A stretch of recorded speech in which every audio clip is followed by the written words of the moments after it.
All right, our second topic for tonight is weight training for people of, let's just say, slightly older ages. Not necessarily super advanced ages, but people who still want to do weight training, which I think is critically important for us as we age to begin with. But also, how do we do this correctly? Because unfortunately, again, one of the things that we see very commonly in our office is people in their 40s, 50s, 60s, and above are still being given the same weight training program that a 20-year-old was given. And literally, especially in class settings, there could be a 25-year-old doing an overhead press standing, and the same 60-year-old person is doing the same thing. So, Joe, give me your impression on what it is that you think, because I'm sure that everybody wants to do some weight training. We want to keep our muscle mass as we're aging. What are your go-tos? What are your pitfalls? What are you looking for? I love the fact that you're always, it's not about this is the program, it's this is your program. Absolutely.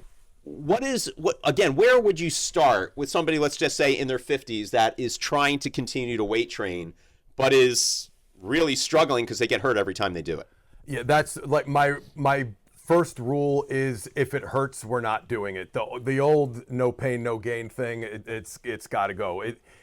Pain, if it's a good pain, push yourself, it burns, like that's all fine. But bad pain, we're not doing the exercise. We want to know why does it hurt, and let's work on making it better. If it's a shoulder issue, a knee issue, a low back issue, whatever it may be.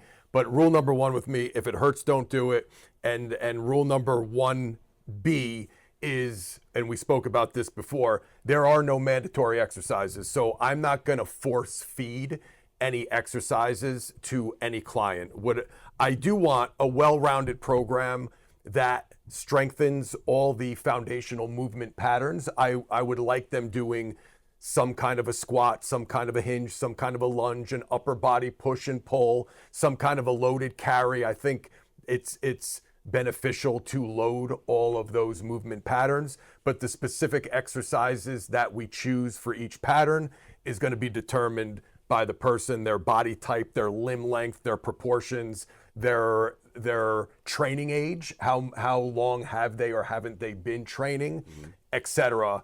And that kind of comes through trial and error, and then we go from there. But I will say I start with the exercises that require the least technical skill, and then we could load those because I want to get a training effect, as opposed to, not to bash CrossFit out of nowhere, but one of my issues with the group training setting is they take very technical exercises and then they load them, and then they have you push yourself to failure in a fatigued state. And if you're 35, 40 plus, that's where the injuries happen. It's that strength training is the best thing you can do to prevent injury, feel better, move better. But when you do it that way, it could become one of the worst things that you could do. So that's kind of the first jumbled thoughts in my brain that come to mind when we talk about lifting after the age of 35 or 40. It's always interesting with the CrossFit discussion, because I've found that there are certain boxes, gyms, whatever you want to call them, from CrossFit that do seem to understand that the same WOD should not be given to every single person. Yes, thankfully. And those are the ones that I see a very large varying of ages associated with that particular gym. And then there's others that will give, this is the WOD of the day, this is what everybody's doing, this is a percentage of your max that you should be doing, and blah, blah, blah. And I agree. To me, the biggest problem that I've ever seen with it is, like, why are you doing power cleans as your last exercise after you've already fatigued? Exactly. That just doesn't make sense, because one of the arguments that I know I have always heard from people is, if my technique is perfect, I can't get hurt. Well, number one, what's the first thing that breaks down when we fatigue? Technique. Yeah. So that's the first thing that's going to break down if you're fatigued. Secondly, it's incorrect. There is absolutely no truth to, if my technique is perfect, I can't get hurt, because every tissue in our body has a tensile threshold that you can overcome and eventually get hurt. Ask any powerlifter who's picture perfect technique, tearing pecs, and To your point, yes, you can. There's always a way of damaging yourself and it literally could be just repetition. It doesn't have to be load.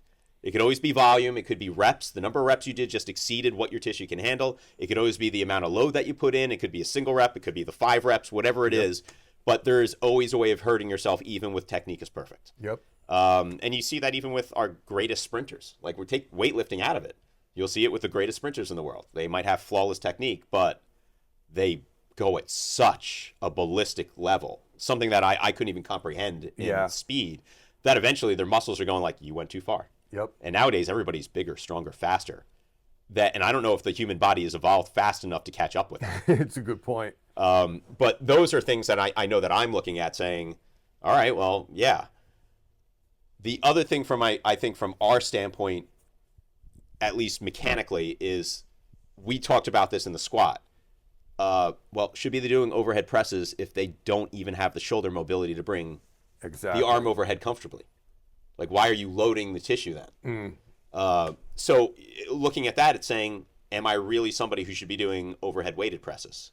And then bringing up something that I know you brought up, and I'm going to let you expand upon this: straight bar, dumbbells, machines, bands. Yeah.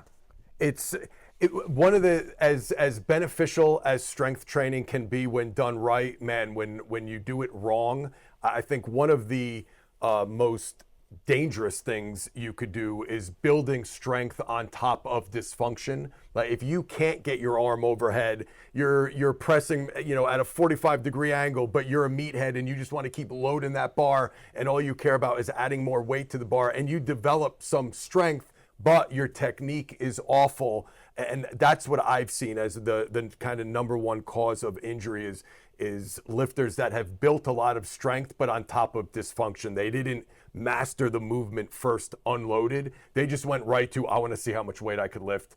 And that's when you have the shoulder issues, the low back issues, the knee issues. And on top of that, again, some of these kind of popular, what people think are like mandatory exercises for getting jacked or getting stronger are not. The barbell is a great tool, but you guys probably know this better than me. I'm sure you've probably seen more people that end up here because of an overuse of the straight bar.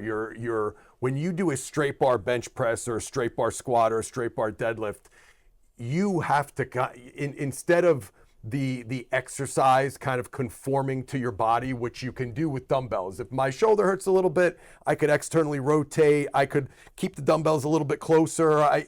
You could kind of dictate what feels good. With a bar, you're kind of fixed in that rigid position, and your body just has to kind of adapt whether it's good or bad. And most of the time, it's bad. Most people don't have the shoulder mobility to straight bar squat, but they force themselves in, and now that shoulder immobility is going to lead to a rounding of the upper back, a lower back, and now you're lowering into that squat, and then now your knees are caving in. All the things we talked about with the knees over toes may have happened because you had poor shoulder mobility on a squat, and you just gave yourself a whole bunch of lower body issues now. Same thing with a straight bar deadlift from the floor. I've seen so many guys that have shorter arms. If you could have the most perfect form, if you have short arms, it's very hard to set up perfectly to deadlift from the floor, because go look at all the best deadlifters in the world. They all have long arms and big hands. Not saying they don't work hard and they haven't worked hard towards that, but their body's built for that lift. There's a reason why the world record holders in the bench press don't ever hold the world record in the deadlift, and vice versa. I was just about to say, and unfortunately from that same standpoint, the last thing you want, if you want to be really, really good at benching, is super long, lanky arms. Exactly. So, and that's where I hound it to all my clients who are sick of hearing it. There's no mandatory exercises. Yet you still want to, say you're the guy with the short arms and the barrel chest, you still want to strengthen the hinge pattern, but use a trap bar deadlift, use raised handles, lift the weight up, put the weights floor on mats. Like, there's so many technique tweaks and exercise. There's millions of exercise variations. You don't have to, force feed yourself any exercise just because it's popular and everybody else is doing it. Now, I'm going to go around the horn with this one, but I'm going to ask the question of patients that you've seen, of that older weightlifting crowd. Dr. Doyle, I'm going to start with you. What are one or two exercises that you're going like, this was the one that ended up hurting them the most?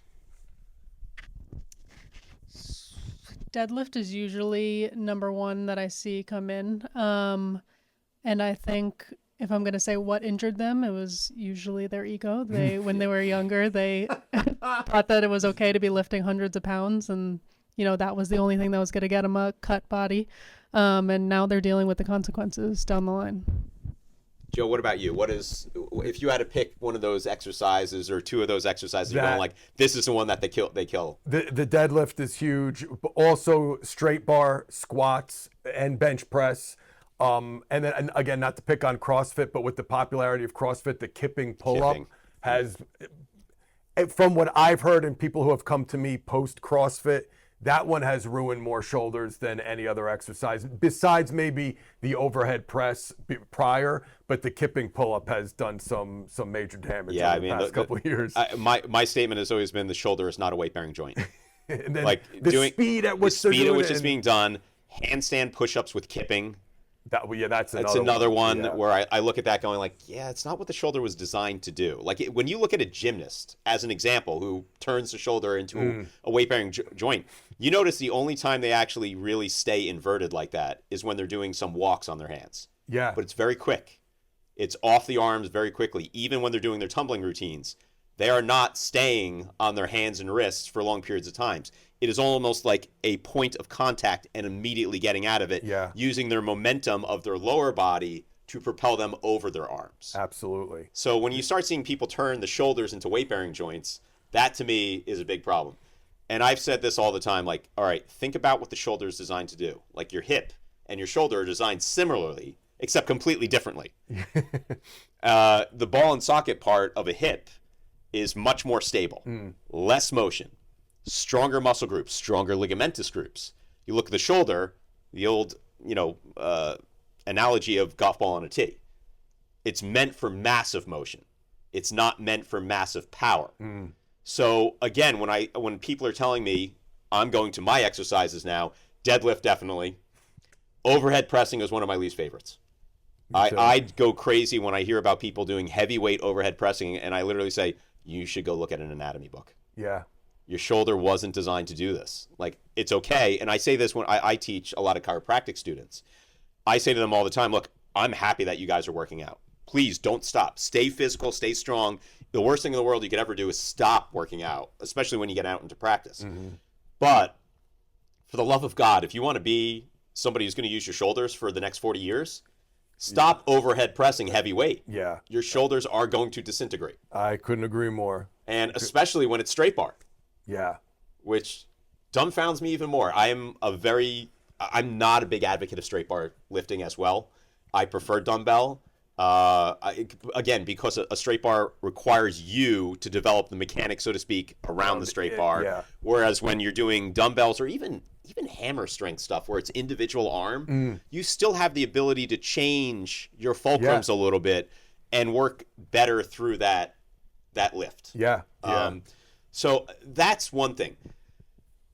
The other thing that I would love to bring into a roundhouse discussion here is we're all talking about how to weight lift when we're in that older group. I keep using the 50-year-old mainly because I'm the one in the 50s. But from that same standpoint, we're not talking about should they be doing to prep to get into the weight routine. Yeah. So once again, I'm going to go around that, each of us get a little turn on there one, but what is it that you like to make sure somebody has done already in order to know they're ready or prepared or stable enough to even start a weight routine?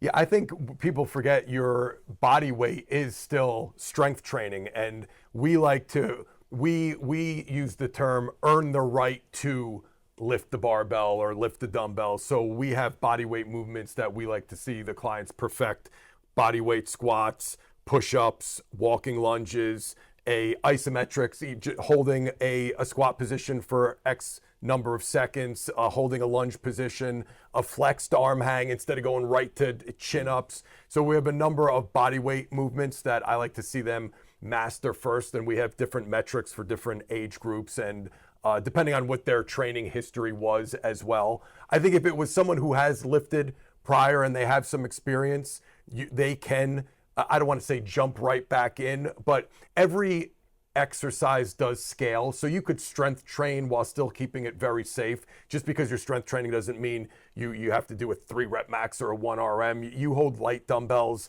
and do some higher rep movements, or I even like lower reps, more sets for the technical skill aspect. So you keep fatigue out of it. Instead of getting stuck in the rut of 3 sets of 10, maybe you do 4 sets of 5 or 5 sets of 3, and they do a couple reps. You make one correction, a little bit of a break, and then you go again. I really like that for teaching as well. But short answer would be those. I look at all the fundamental movement patterns. Let's perfect them body weight wise first, and then we'll add some load. Dr. Doyle? So before even going into a workout routine, I'd like to know what their diet regimen is, what their past history has been like with exercise.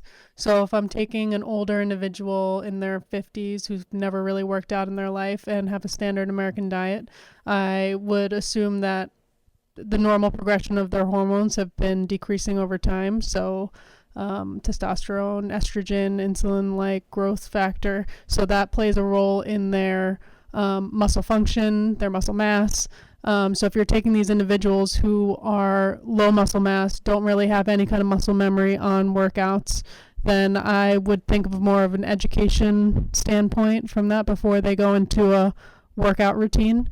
And even worse when they are on a drug like Ozempic, which is like leaching muscle and bone from your body. So now these individuals might be osteoporotic and completely void of muscle, but they think that they're on the right track because they lost a bunch of weight, which was probably the wrong weight to lose. Yeah, that's actually a really great topic because that could be that's a whole because again, what weighs more, fat or muscle? You lose a lot of muscle, you're going to look like you lost a lot of weight, but unfortunately you've just made yourself a whole lot worse. Yep.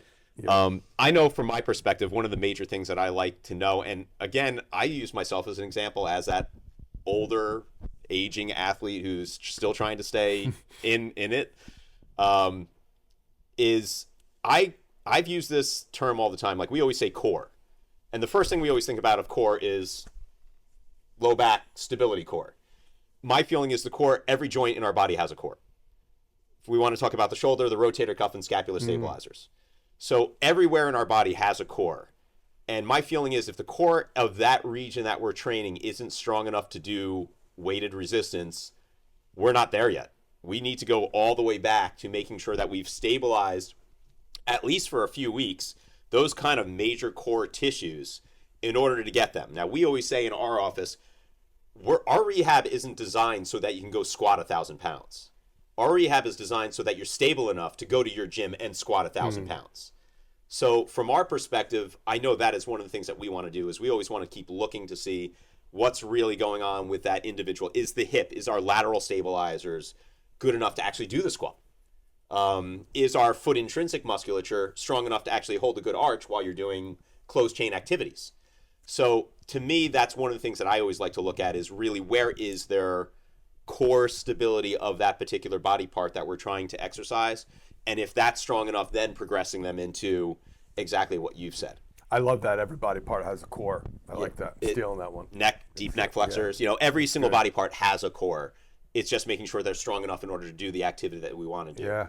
And then, of course, then that's also progressing it from training. And if we're talking about, nowadays, the 35, 45, 55, 65 plus, the amount of athletics available to people of those age groups is bigger than I've ever seen it in my practice career. And I'm at 28 years of practice, starting to get to that third decade. It's amazing what I've seen now, 70-year-old marathoners. Pickleball has just been, and the funny thing with pickleballers is you see tennis players saying the strokes are so much more of a shortcut that they're seeing different things that used to hurt, like tennis, the shoulder was hurting. Now it's wrist and elbow that they were getting bothered with a little bit more. So it's interesting to see those kind of changes that are going on. But the amount of people that are older now are weightlifting more than ever before. Like you didn't see a 6-year-old doing a dumbbell press overhead, no matter what the weight was before. They would never do Women, Yeah. that I give CrossFit credit for. They got more women, I feel like, in the weight room instead of just on the elliptical and the cardio equipment. Maybe, you may have gotten more patience from it too. Yeah, absolutely. But I think it was great for just getting strength training is way more mainstream than it used to be. Now, one final question I think on this topic that I'd like to bring in, and this is something I don't think, honestly, it just came to my head, so I don't think any of us prepared for this in any way, shape, or form. But we're talking about the weight training. We're talking about keeping muscle mass, keeping ourselves exercising, especially as we are going through that aging process. And we all know that our muscle mass is going to decrease really significantly after our 30s, really significantly. But we haven't talked about balance either.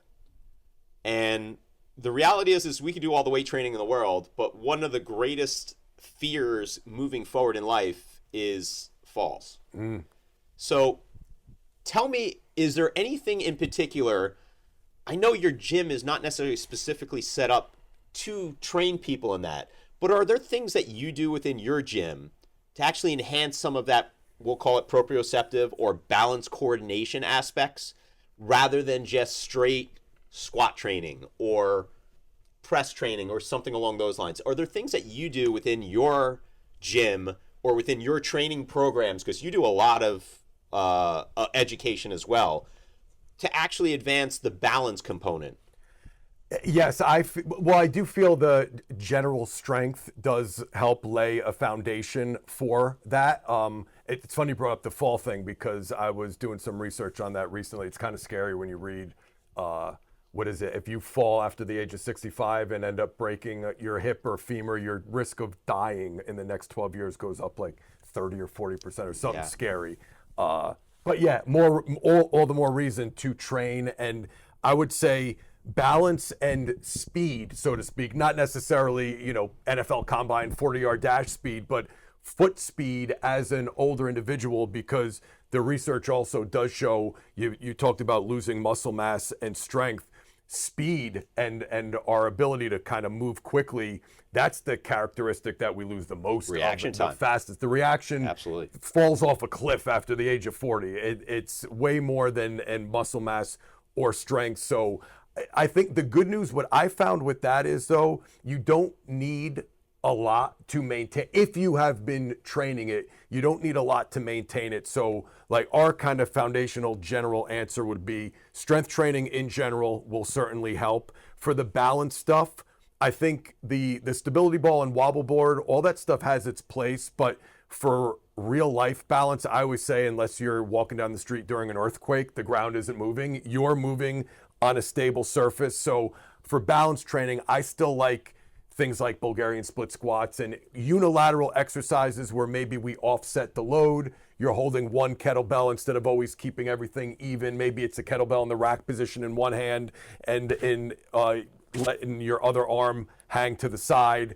Maybe it's an overhead. You're changing the position of the load to challenge your balance a little bit, where the surface remains stable, but you have to balance and apply force into the ground in that unstable environment. I found that carries over way better. And then just sprinkling in some quicker things in the warm-up. We do like the speed ladder for even our older general pop clients, just to get them moving a little bit quicker, jumping rope, lower level plyos, not max effort box jumps, but even jumping on a 6-inch box and stepping down. Safe exercise variations that are keeping those fast twitch fibers firing and training them to move quickly, so they do have that reaction and that speed if they do slip on ice or whatever it may be.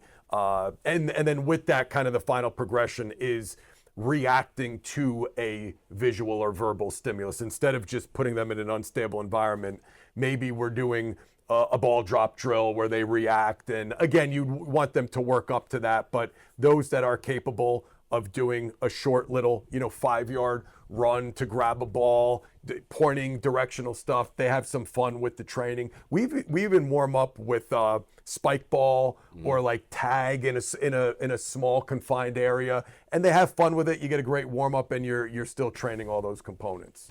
I actually love I hate to say it, but I'm probably stealing a lot of that right now. Take it, steal away. I've stolen enough from you. I owe you some. Dr. Doyle, what about you from the standpoint of balance? So when I'm taking an older population and trying to improve on their balance, if I'm doing a single leg exercise, studies have shown that if you get them to do multiple things, just like Joe was saying, and also recall certain memories at the time. So I'll ask them questions. I'll ask them stories about their past as they're doing the balance exercise, and possibly throwing a ball at them and throwing them off in certain ways, as you said.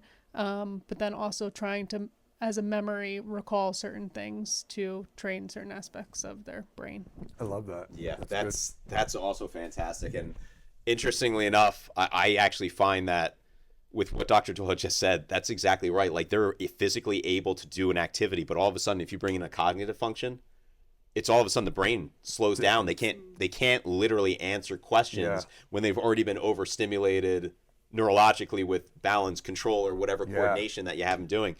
That's absolutely, I think, and I do believe within traumatic brain injuries, concussive scenarios, that type of training becomes critical in the healing process. Yeah. Because it's one thing to be able to get them to balance again. It's another thing to be able to get them to do an activity and think at the same time. Yeah.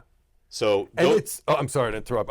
If for the personal trainers who may be listening, it's safer too. I think so many people, they hear balance and you see this crazy crap on the internet of trying to make someone do a squat on a stability ball, or like, oh my God. If you could do that type of circus you're not Laird Hamilton. Yeah. Not everybody's Laird Hamilton. Good for you, but don't do that with your clients. If you're having them do a Bulgarian split squat and you're having them recall certain events, that's great because it's going to challenge them and it's going to help. But if they can't perform it, or they're not going to get hurt. You know, it's challenging. It's stepping up the exercise. It's increasing the difficulty without making it dangerous. You already brought up, and I want to piggyback on that one, because there is something that has been more than well researched, that the more unstable the surface becomes that you're actually working out on, the less neurologic energy goes to your prime movers. Yes. Which basically means you just got weaker. Yeah, you get So the idea of doing a bench press on a physio ball is you just made your pecs weaker. Yes. Your shoulders are going to have to stabilize a lot more. Your core is fine. Your obliques are firing harder, but you're actually making the exercise weaker. Yep. So the ideology, it looks cool. It's great YouTube stuff. It's Instagram. It's TikTok crap. Yep. But the reality is it's not the way we should be training our patients. No. And I use Laird Hamilton as that example because I've seen that guy with a straight bar doing a back squat with two 45-pound plates on either side doing squats on physio balls. Well, Laird Hamilton surfs 60-foot waves. Yeah. I guess that's part of his training, honestly. Yeah, it's specificity, right? If it's an old lady that you don't want to fall walking down the stairs, she should train on a stable surface or stairs, she's not surfing on a stability ball. And we have so many nowadays. One of the great things in the West, there's so many inexpensive things to actually directly challenge what we're talking about. Yep. There's so many devices that have light ups, random light ups that you have to tap. Yeah. There's stuff that even if it's a shuttle, like I got to sprint to that, hit it, come back. All of those things are reaction time. And this neurologic reaction time is so critical to our health going forward, because what's the first thing that always happens with our professional athletes? I mean, might as well use the best of the best. Yep. Why is a hockey player at age 40 probably not a hockey goalie anymore? Can't track the puck as well. It's the reaction. The reaction time starts decreasing. And the reality is you can keep training and keep training and keep training, but there's still going to be a deterioration in time. Sadly, we haven't figured out how to change that yet. But I think, as all of us have said, the critical aspect is to keep working through it within safe ranges. Make sure you're working out with somebody who knows what they're doing, somebody who actually has experience, somebody who's actually talented enough to design an individual program. So, again, the first thing that I would always look at, especially if I'm going, I'm sure you'd love to be on that podium with this one. You're going to a trainer and everybody's doing the same workout, probably not the trainer you should be with. Correct. All right? If you're going to, I say this within our industry, if you're going to the chiropractors and literally their only mode of treatment with you is manipulation, that's not necessarily a problem until it's a problem. Now, is that chiropractor going to be the person who's going to say, what I have to offer you isn't working, let me get you to somebody else? Or I'm just going to keep manipulating because this is what I know. All right. There's nothing wrong with being good at what you do. Yes. But know when you should be giving it to somebody else. And I think that becomes the critical aspect in almost everything we're talking about, whether it's ass-to-grass squatting, whether it's ACL prevention, whether it's weightlifting as we're getting older, and how do we keep ourselves healthy through that. The key is still being around good people. And usually good people are ones that can talk beyond what it is that they do. Yes. They can talk to where else you should go if this is not going. The best people generally have the best network, right, of people around them as well. It's a lot of people I try to surround myself with people smarter than me. That's the goal. That's I always love to say that within our office is nobody's allowed to have an ego, because I know there's a lot more smart people out there than I am, and I know there's a lot more smart people, like she's sitting next to me already. Yeah. One of the more annoying aspects is I have already a smarter person in my office already. And then on top of that, everybody who I've ever been mentored by, and I'm sure all of us would say the same thing, like we're nowhere without the people who trained us to begin with. Yep. And were able to give us our knowledge that we were then able to expand upon. Yeah. So you want to be able to put yourself in those people's hands and trust them to be able to find you the direction, because they're also going to be the ones where I'm not feeling comfortable anymore. Where else can we go? If your trainer or therapist has never said, I don't know, let me look into that for you, or I would be very careful. The person who knows it all and never says, let me talk to my colleague about that, or I'm not sure about that, I'm running for the hills. I'm finding someone else. Doc, anything in closing? No, I think that we touched on a lot of good topics today, and definitely a lot of good takeaways. So thank you, Joe. Thank you guys for having me. That was a lot of fun. Joe, I'm very appreciative that the first podcast I ever did in my life was with you, and I'm thrilled to have you come to our first podcast, which I'm hoping is the first of many, because there's just too many topics that I think we could rattle on about for hours and hours, and I'm sure everybody would just love listening to us talk for 3 hours straight. So let's try and keep it a little bit shorter and make sure people keep their attention spans. I'm all for it. Thank you for having me, though. Thank you guys for listening in. We look forward to our next engagement. And from Bergen Chiropractic and DeFranco's Gym, we say goodnight.